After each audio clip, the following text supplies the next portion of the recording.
दोस्तों, हम सब ने बचपन से एक ही बात सुनी है, कर्ज लेना बुरी बात है, डेब्ट से दूर रहो, जितना कमाओ उतना ही खर्च करो और हमेशा सेविंग्स पर ध्यान दो।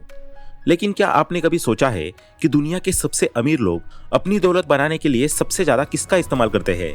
वो है लोन का। ये सोच ही मिडिल क्लास और रिच क्लास के बीच सबसे बड़ा फर्क पैदा करती है।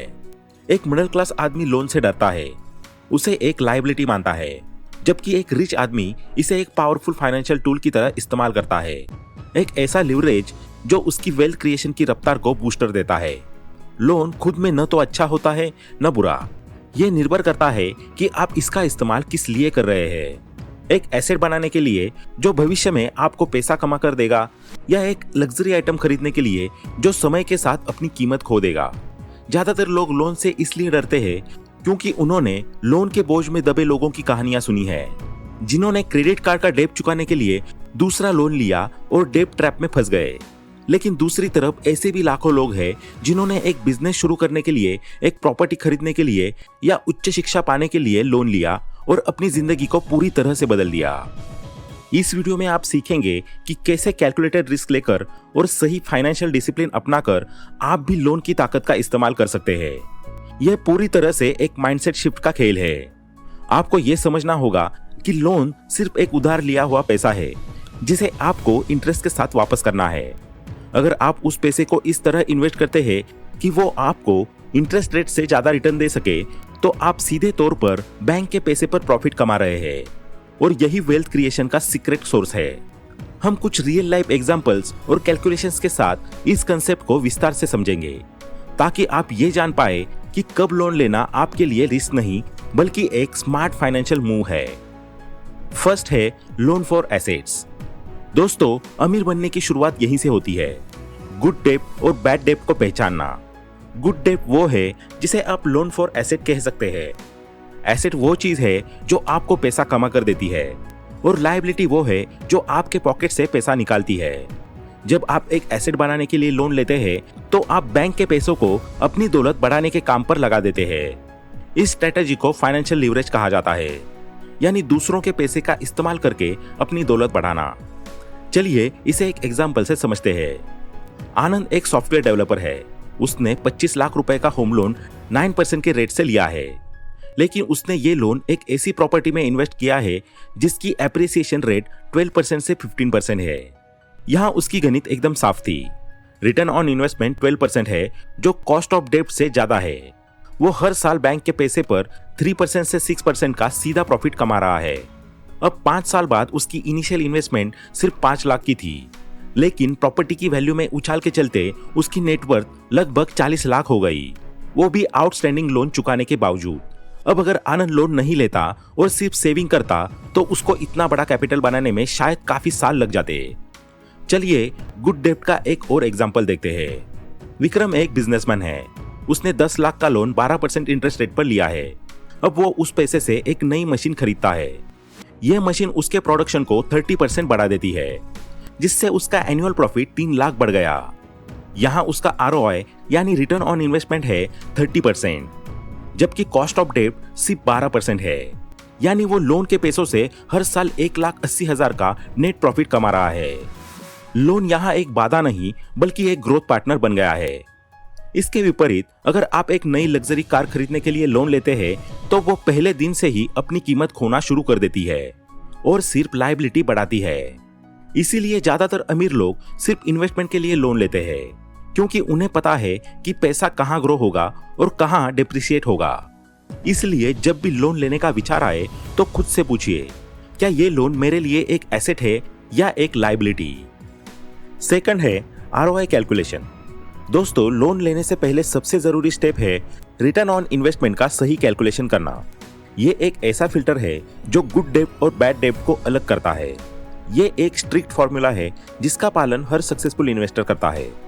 इसका सीधा गणित ये है कि आपका एक्सपेक्टेड आरओआई आपके लोन इंटरेस्ट रेट से हमेशा ज्यादा होना चाहिए। यह 3% से 7% का डिफरेंस ही आपकी असली दौलत होती है। आइए इसे विक्रम के बिजनेस लोन के एग्जाम्पल से थोड़ा और डिटेल में समझते हैं। मान लीजिए विक्रम ने 10 लाख रुपए का लोन 12% सिंपल इंटरेस्ट रेट पर 5 साल के लिए लिया। अब विक्रम ने अपने बिजनेस के लिए नया मशीन लिया।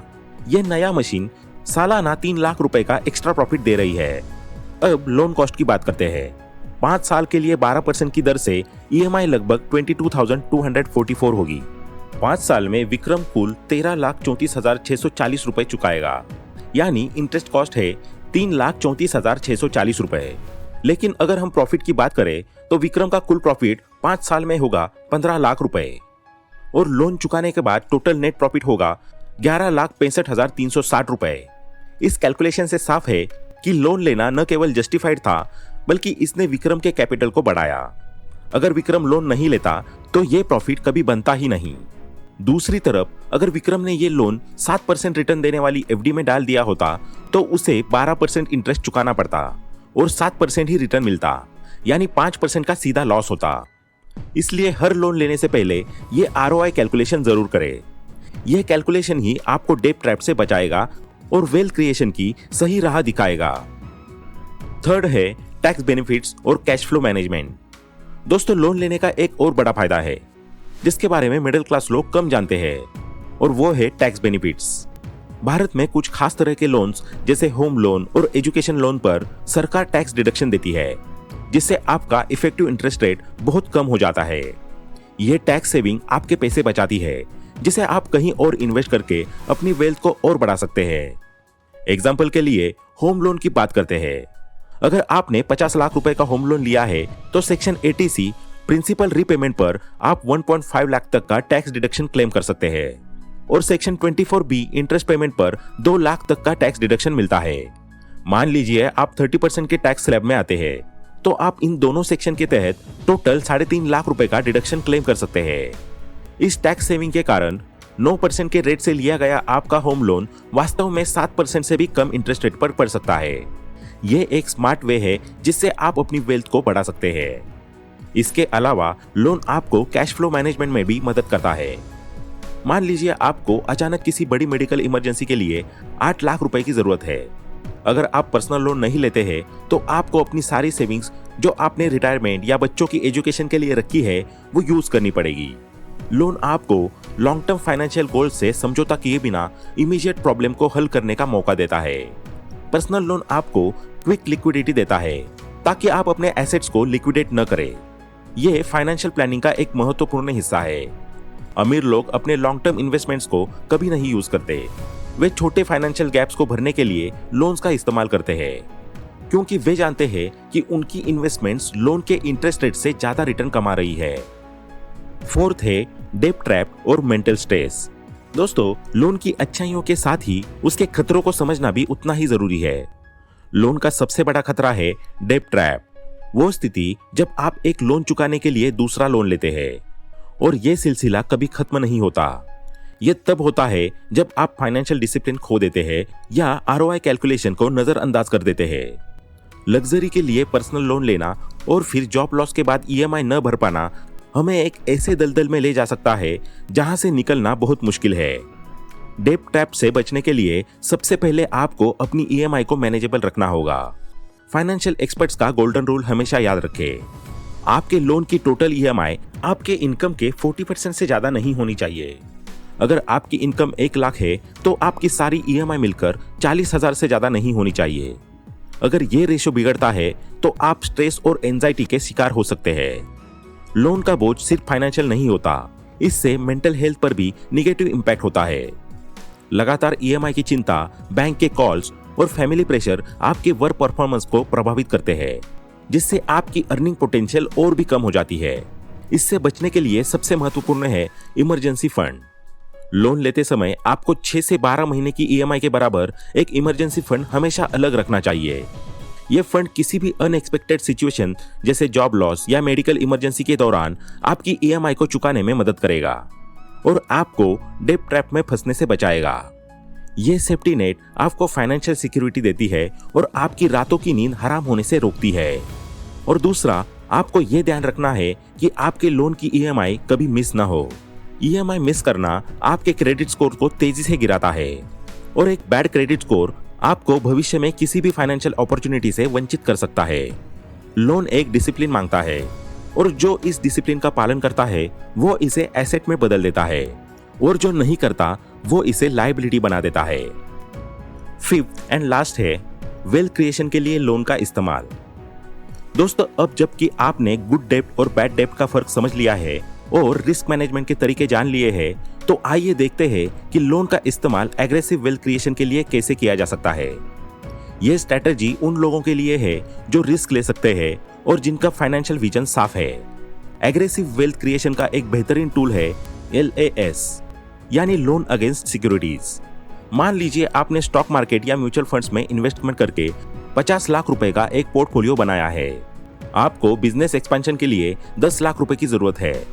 LAS की तहत आप अपनी सिक्योरिटीज को कोलैटरल के रूप में रख सकते हैं और लो इंटरेस्ट रेट जैसे 8% से 10% पर लोन ले सकते हैं। यहाँ स्मार्ट मूव यह है कि आपका इन्वेस्टमेंट पोर्टफोलियो सालाना 12% से 15% का एवरेज रिटर्न दे रहा है, जबकि आप लोन सिर्फ 8% पर ले रहे हैं। इसका मतलब है कि आप अपनी इन्वेस्टमेंट को बिना यूज किए ग्रोथ के लिए कैपिटल हासिल कर रहे हैं। इससे आपके एसेट्स तो बढ़ते ही रहते हैं और आपको उससे जो कैपिटल मिला है उसे यूज करके आप अपने बिजनेस को भी ग्रो कर सकते हैं। यह रिच पीपल की प्लेबुक का एक अहम हिस्सा है। एसेट्स को बेचना नहीं, बल्कि उन्हें लिवरेज करना। इसके अलावा एजुकेशन लोन भी वेल्थ क्रिएशन का डायरेक्ट रूट है। एजुकेशन लोन से आप ऐसी स्किल सीख सकते हो जो आपके अर्निंग पोटेंशियल को बढ़ाएगा। Education loan self growth skills में किया गया इन्वेस्टमेंट है और यह दुनिया का सबसे हाई रिटर्न देने वाला इन्वेस्टमेंट माना जाता है। यह लोन एक टूल है जो आपको अपनी वैल्यू बढ़ाने में मदद करता है, इसलिए लोन को हमेशा लॉन्ग टर्म ग्रोथ के नजरिए से देखें। यह एक ऐसी सीढ़ी है जिस पर चढ़कर आप फाइनेंशियल फ्रीडम के शिखर तक पहुंच सकते हैं। बस आपको हर कदम सोच समझकर और पूरे डिसिप्लिन के साथ लेना है। तो इस वीडियो में हमने लोन के दोनों पहलुओं को देखा। ये कैसे वेल्थ बना सकता है और कैसे डेब्ट ट्रैप में भी फंसा सकता है। ये पूरी तरह से आपकी प्लानिंग, आपके ROI कैलकुलेशन और आपकी फाइनेंशियल डिसिप्लिन पर निर्भर करता है। लोन लेना एक बड़ा फैसला है जिसे इमोशनल होकर नहीं बल्कि रैशनल होकर ले। अपनी फाइनेंशियल सिचुएशन का एनालिसिस करें, इमरजेंसी फंड बनाएं और EMI को हमेशा मैनेजेबल रखें। अगर आप ये डिसिप्लिन अपनाते हैं तो लोन आपके लिए बोझ नहीं बल्कि आपके सपनों को सच करने का सबसे पावरफुल टूल बन सकता है। तो दोस्तों, आज के इस वीडियो में इतना ही। आशा करते हैं कि आपको ये वीडियो पसंद आया होगा। वीडियो पसंद आया हो तो लाइक करें, शेयर करें और चैनल को सब्सक्राइब करना ना भूलें। Thanks for watching.